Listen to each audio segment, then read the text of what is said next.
Hello दोस्तों, मैं जितेंद्र रघुवंशी। दोस्तों, आपका स्वागत है मेरे चैनल पर। जैसा कि अभी आप जान रहे हैं कि अब जनवरी चल रहा है और फरवरी और मार्च 2 महीने और बचे। इसके बाद हम सभी को अपने रिटर्न फाइल करना है। तो जो सैलरीड पर्सन है, जिनकी हाई सैलरी है, जो टैक्स लिमिट में आती है, वो लोग सोचते होंगे कि मैं टैक्स सेविंग कैसे करें। तो अब जैसे मैंने एक वीडियो बनाया है, इसमें मैं आपको बताऊंगा अगर आपकी सैलरी 12 लाख तक भी है तो आपको उस पर कोई टैक्स देने की जरूरत नहीं है, बशर्ते आपको कुछ इन्वेस्टमेंट करने होंगे अपने सैलरी में से सेविंग करके। तो आइए इसका मैं आपको एक एग्जांपल बताता हूँ कैसे आप अपना टैक्स बचा सकते हैं। आपकी सैलरी 12 लाख है। ओके, आपको यहाँ पर पहले यहाँ बताता हूँ मैं सैलरी का स्ट्रक्चर। आपकी सैलरी 12 लाख है। 12 लाख कैसे? 8,24,000 बेसिक है। आपको HRA मिलता है 3,60,000। लिव ट्रेवलिंग अलाउंस मिलता है 10,000 रुपये और टेलीफोन एक्सपेंस मिलता है 6,000 रुपये। इस प्रकार से आपकी टोटल सैलरी बनी 12 लाख। 12 लाख पे हम टैक्स का कैलकुलेशन करेंगे तो कि ग्रोस सैलरी क्या हो गई 12 लाख। तो हम टैक्स का कैलकुलेशन करेंगे। अब आप देखिए स्टैंडर्ड डिडक्शन। सबसे पहले आपको स्टैंडर्ड डिडक्शन मिलेगी बाय डिफ़ॉल्ट 50,000 की। उसके बाद आपका per month 208 rupees professional tax कटता है। 2,500 पूरे साल का प्रोफेशनल टैक्स जो कि एग्जम्प्टेड होता है, जो कि टैक्स डिडक्टेबल होता है।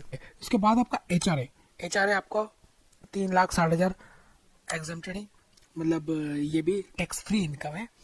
तो ये भी हम माइनस करेंगे। हालांकि HRA का एक रूल होता है कि आप शहर में रह रहे हैं, मेट्रो सिटी में रह रहे हैं, तो सैलरी का बेसिक सैलरी का 40% और नॉन मेट्रो सिटीज़ में बेसिक सैलरी का 40%। इसके बारे में हालांकि मैं डिटेल में एक वीडियो बनाऊंगा।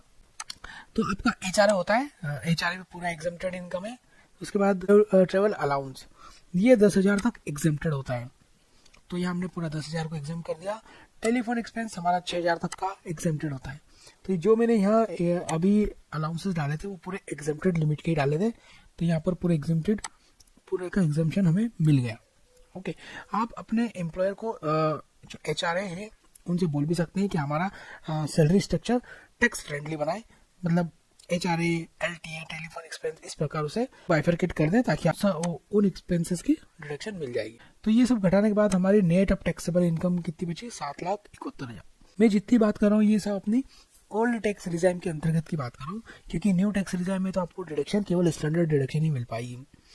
ठीक है, अब बात करते हैं हम इन्वेस्टमेंट डिडक्शन। हम ऐसे कई जगह इन्वेस्टमेंट करें ताकि हमको उसमें इनकम टैक्स में उसकी छूट मिल जाए। तो जैसे आप जानते हैं एटीसी एक सबसे बड़ा डिडक्शन का सोर्स है, मगर इसमें हमें ओवरऑल डिडक्शन 1.5 लाख तक की मिलती है। इसके अंदर आप LIC में इन्वेस्टमेंट कर सकते हैं, बच्चों की स्कूल की फीस की आपको छूट मिलती है, NSC, PPF और हाउस लोन का प्रिंसिपल। मगर इन सब का टोटल, सपोज आपका इन सब का टोटल 4 लाख हुआ, मगर 4 लाख हुआ, पर आपको यहाँ पर डिडक्शन केवल 1.5 लाख की ही मिलेगी एटीसी के अंतर्गत। इसके बाद इसलिए इसमें आप 1.5 लाख से ज़्यादा इन्वेस्टमेंट करने का कोई मतलब नहीं है। टैक्स सेविंग के पर्पज से आपको केवल 1.5 लाख तक करके फिर आप दूसरे और जो डिडक्शन उसमें आ सकते हैं, जैसे 80CCD। इसमें अगर कंट्रीब्यूशन करते हैं NPS, नेशनल पेंशन स्कीम में, तो आपको इसमें 50,000 की डिडक्शन मिल जाएगी।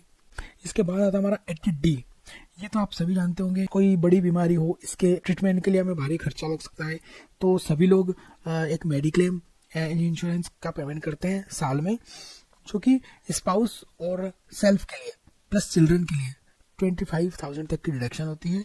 वहीं अगर आप सीनियर सिटीजन, मतलब अपने कोई मम्मी पापा है, आपके दादा दादी है, उनके लिए आप कर रहे हैं, तो आपको 50,000 तक की डिडक्शन एडिशनल मिल जाएगी। मतलब टोटल डिडक्शन 75,000 की 80D के अंतर्गत मिल जाएगी। बाद हमारी एक बड़ी डिडक्शन और आती है 80EE के अंतर्गत, जो हम होम लोन अगर हमने लिया है 80EE के अंतर्गत, अगर आपने कोई होम लोन लिया है तो उसका इंटरेस्ट की आपको 2 लाख तक की डिडक्शन मिलेगी।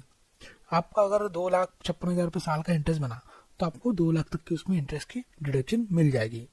और अगर 2 लाख से कम है तो जो भी कम हो वो डिडक्शन आपको मिलेगी। ठीक है, तो इस प्रकार आपकी टोटल डिडक्शन बनी 4,75,000। अब हम डिडक्शन का टोटल देख लेते हैं। ये सारी डिडक्शन घटाने के बाद आप देखेंगे कि आपकी जो इनकम बची है टैक्सेबल इनकम, ठीक है, ये आपकी 2,96,000 की टोटल टैक्सेबल इनकम बनी है। अब सपोज आपके पास होम लोन इंटरेस्ट नहीं है तो भी आपकी इनकम कितनी बनेगी, 496। अब इस केस में या चलो कोई सी भी एक डिडक्शन नहीं भी होगी तो भी ये अंडर 5 लाख है। तो यहाँ पर आपको मालूम है ओल्ड टैक्स रिजाइन में आपको 5 लाख तक के इनकम पर कोई टैक्स नहीं देना है। तो इस प्रकार आपके 12 लाख की इनकम होने के बावजूद भी आपकी टैक्स लायबिलिटी 0 हो सकती है, बशर्ते आपको यहाँ पर इन्वेस्ट करना पड़ेगा। तो अभी जनवरी चल रहा है दोस्तों, अभी भी आपके पास समय है, आप इन्वेस्टमेंट कर सकते हैं। थोड़ा सा इन्वेस्टमेंट करने से आपको काफ़ी टैक्स की सेविंग हो जाएगी।